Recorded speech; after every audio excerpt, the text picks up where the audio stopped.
kabila ng banta ng Super Typhoon Uwan noong ika-9 ng Nobyembre, hindi nito napigilan ang masiglang pagdiriwang ng ika-13 Gong Festival sa Melvin Jones Grandstand, Baguio City.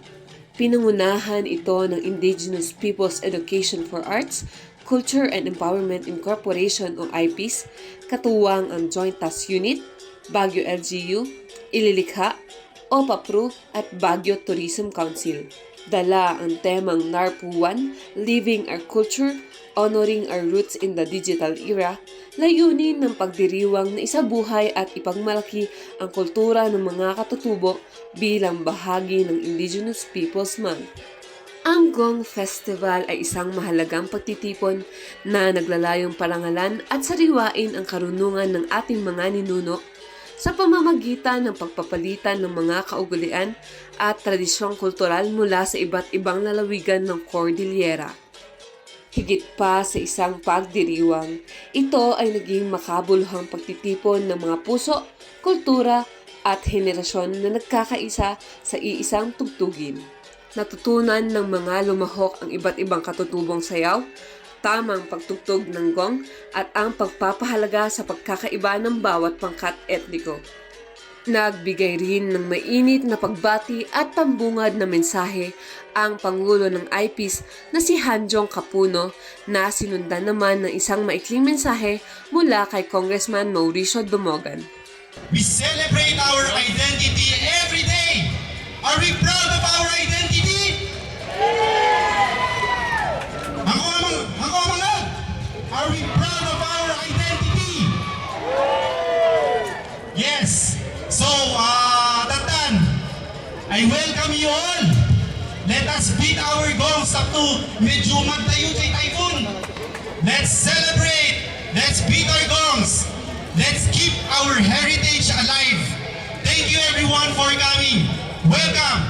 Let's celebrate Gong Festival 2025. So let us be proud of our own cultural heritage. There's only a plain reminder to all of us, especially you, our dancers. You are picturing, supposed to be the authentic cultural dances of the tribe you are representing. Please research on certain rules so that when it will be shown, it will not mislead those who do not know our culture.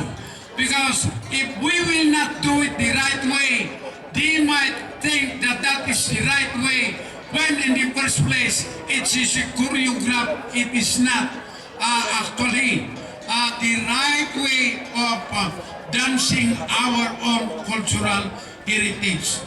Lalong naging masigla at makulay ang pagdiriwang dahil sa Unity Gong at mga community dance na nagsilbing sagisag ng pagkakaisa at paggalang sa kultura ng bawat isa. May kabuuang 47 kalahok ang nakatakdang magtanghal, subalit ilan sa kanila ay hindi nakapagpatuloy dahil sa malakas na pagbuhos ng ulan kinahapunan.